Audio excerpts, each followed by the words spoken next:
Cozy Corner. My name is Lee, and this is my library, so grab a mug of something yummy and settle in for some talk of books.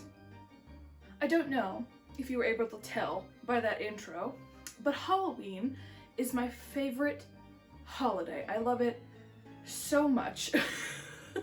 And so even though Wednesday, just a few days ago, it was technically the first day of fall, that counts to me as spooky season. And the more fall-focused decor happens in November for Thanksgiving. But as soon as that first day of fall hits, it is spooky season galore.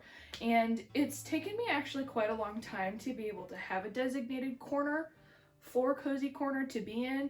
And so now that I finally have a dedicated space in my reading area, I just decided to make it the most Halloween thing you've ever seen. I had a lot of fun putting this together. It really was a form of self-care for me that I get to celebrate my favorite holiday like this in my favorite space. And so accompanying that, decorating my shelves with me, part of the video, I thought that I would do the Finally Fall book tag, which has circulated BookTube for many a year. I can't remember the original creator of this tag, but I found it on bionicbookworm.org or .com. So I will include the link to their site below. They have some great stuff. Lots of tags, lots of fun reading lists and that kind of thing. Go check them out. They're one of my favorites. But I thought that I would complete this tag because it's fall and I have yet to do it. So without further ado, let's get started. The Great Pumpkin Mug is back and whew. So of course all of these book prompts have to match up to some of our favorite things about fall, and so the first one is Crisp Fall Air, a book that felt fresh and new, like a beautiful fall morning. And so of course I had to pick the only 5-star book of 2020, and that is Borage by Gill McKnight. I have been talking about this book since I finished it, even while I was reading it. It is so good, and it was such a breakthrough book for me. Not that I didn't read other great books in 2020, but none of them were 5 stars. I couldn't find that one that just sort of pushed it over the edge of, yes, this is something that I can read and reread and will hunt down like a mad woman all of the sequels, because this is the first of a series. This did come out in 2019, but it's so good. It is about a coven of witches, the Plague Tree Coven, and it follows the main character, Astral Projector. An Astral Projector is a witch that is sort of down on her luck. Her grandmother has recently passed away, and Astral has inherited the family wand, except she doesn't have a real great control on her magic. And the house that she lives in is very attuned with her mood and the magical auras that are happening, like the wallpaper changes, design and pattern and color depending on Astral's mood. And so she's just all over the place. But she does belong to this coven, the Plague Tree Coven, and the leader who took over after her grandmother has some questionable leadership qualities, but she still picks Astral to become an undercover agent because the coven's money is being drained. Someone is siphoning funds from the coven, and so I wish I could remember the name of the leader of the coven. She's not great.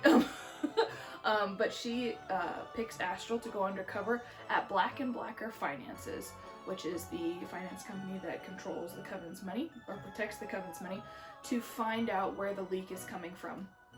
They believe it to be a particular type of evil creature that is siphoning off the funds, and so it's Astral's job to figure it out.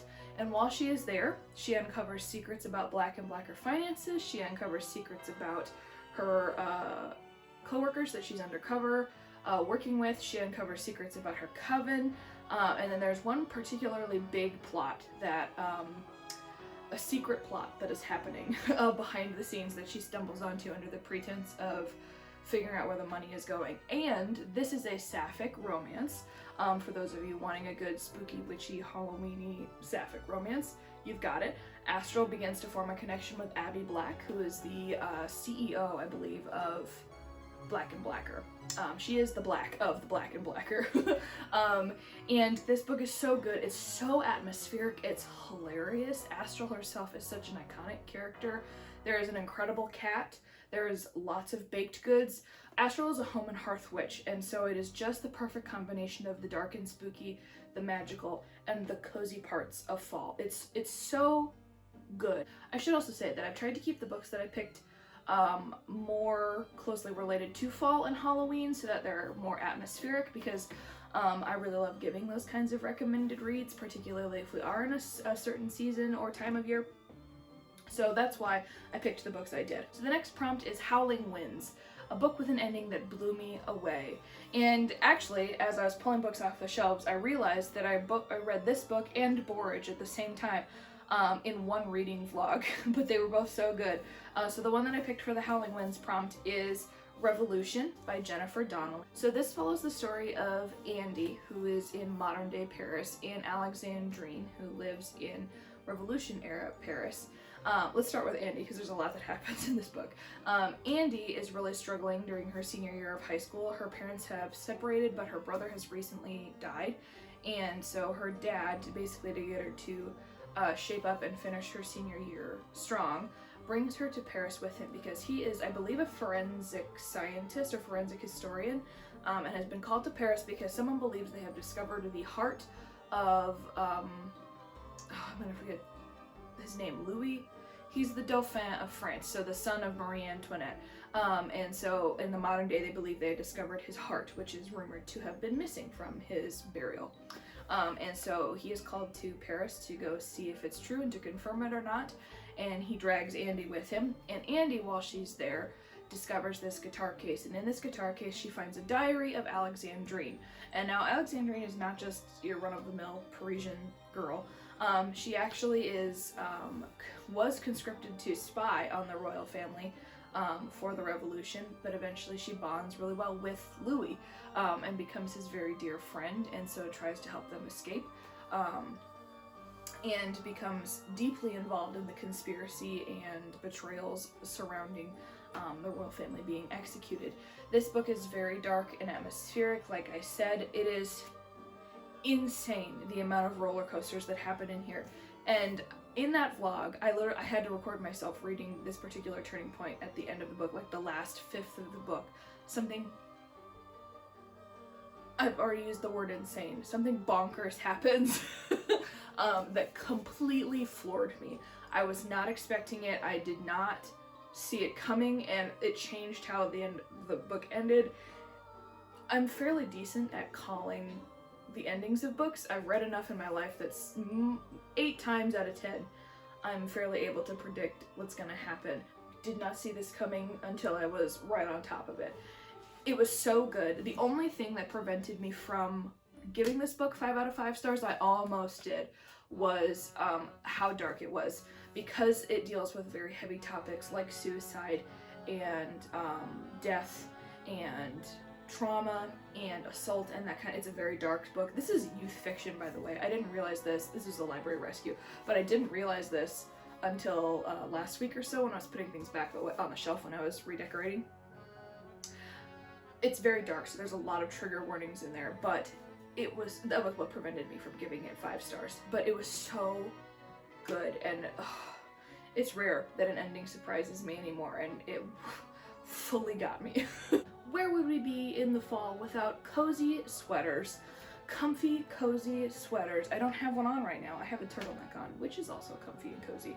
But I'm a big fan of sweaters. I literally bought some Halloween sweaters, like pullover sweatshirts, just a few days ago. And so the book that I picked for cozy sweaters, that does have to do with Halloween, because it is a book that gives you the warm and fuzzies. One of my favorite series to read during spooky season is the Hannah Swenson Murder Mysteries by Joanne Fluke. This is the first in her series, A Chocolate Chip Cookie Murder. This is a series that my family and I pass around. We will usually gift them to each other over Christmas, and then we will pass the books around until we're all caught up.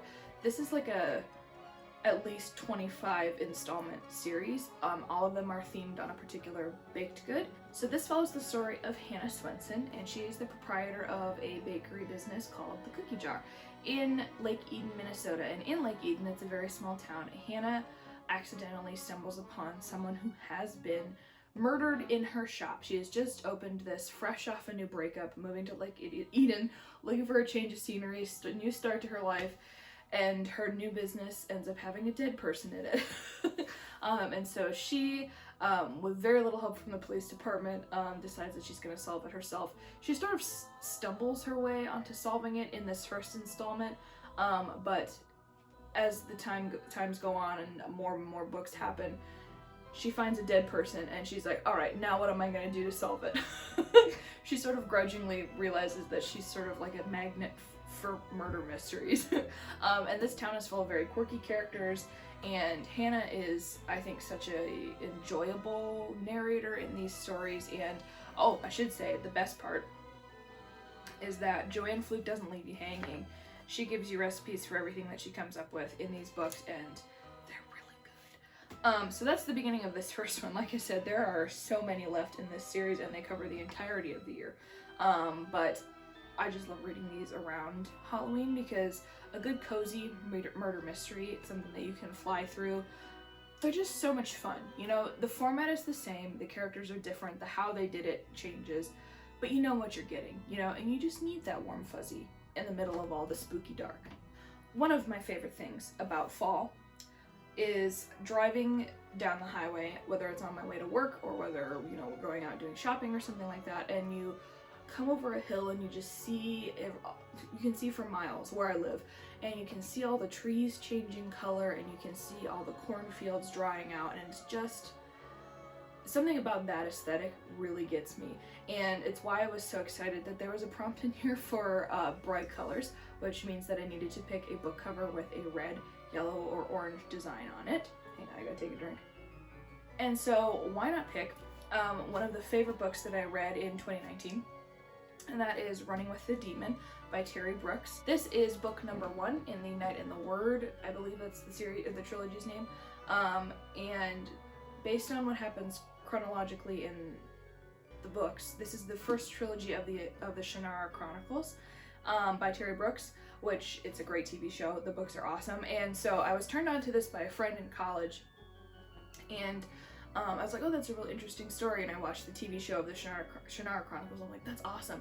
But I knew that he had a whole bunch of books, and so I went to someone who had put them together in order based on what happens in here, and so I bought the first trilogy.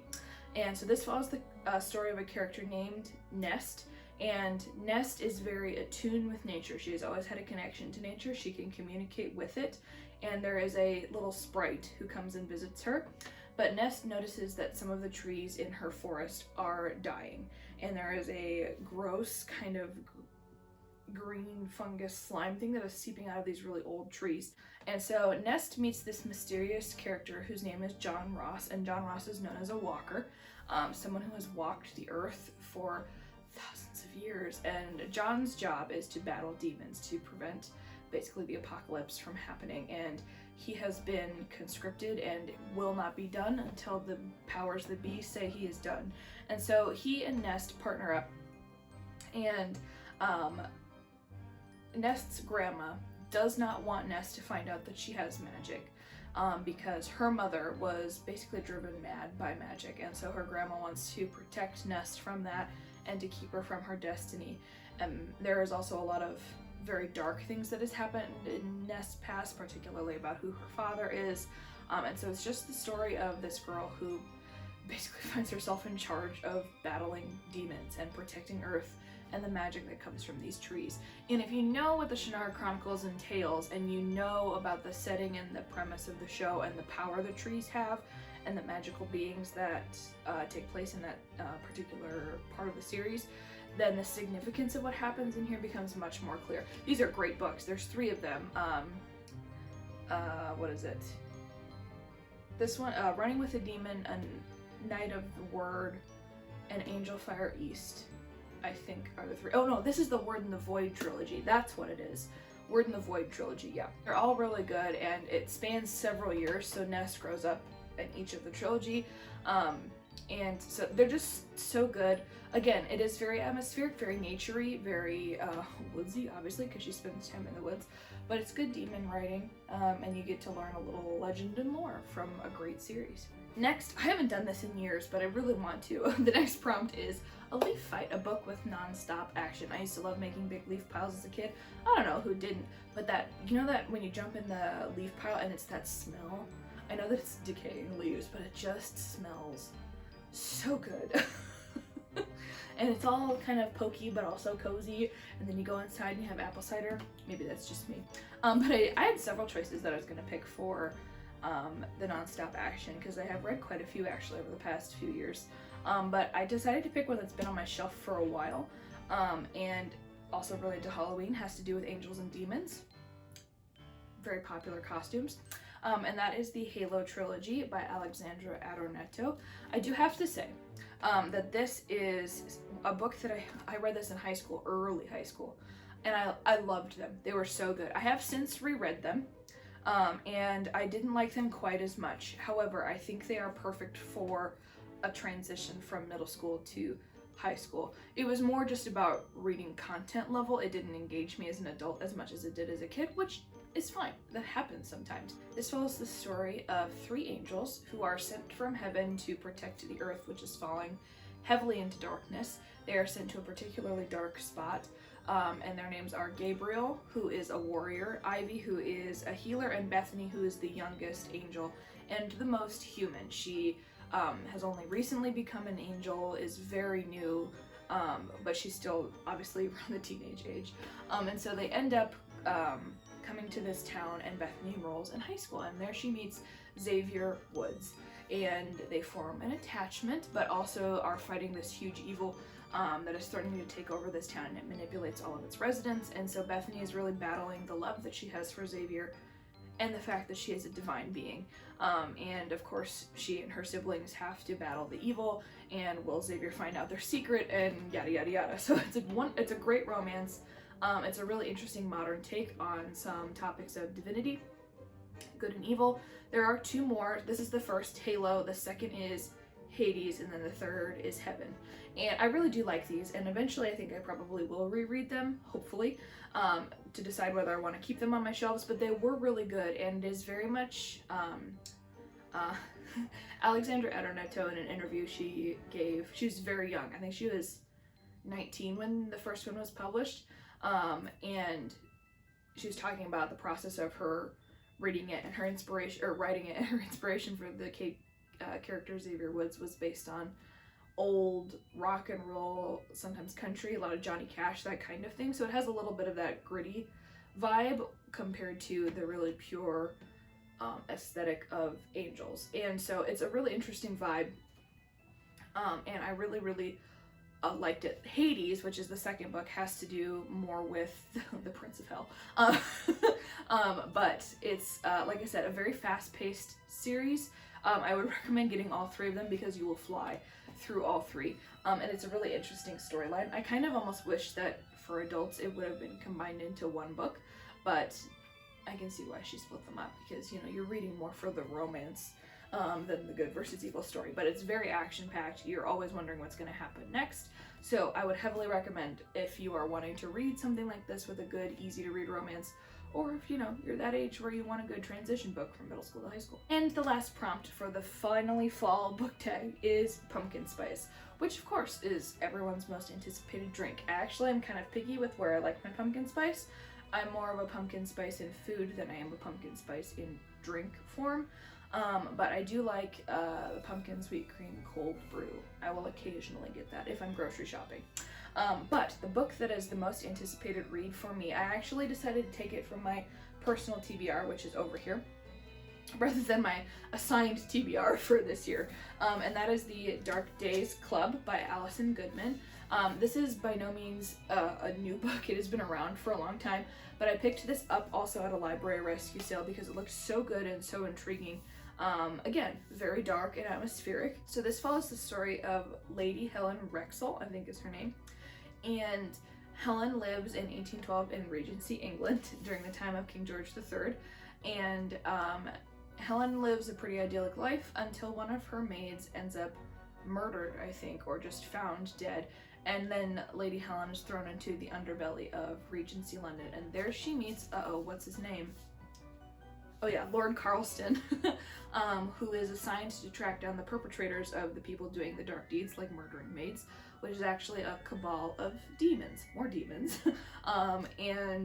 She reluctantly partners up with him, and they form kind of a weird attachment, which makes me think that they will have romantic feelings for each other. That's my assumption. But it's obvious to her that Lord Carlston is not telling the truth, and his past is full of lies. And as they go on this dark journey of eradicating this cabal of demons, there are also some dark secrets about Lady Helen's past that are revealed, and that something about her is not as it seems as well.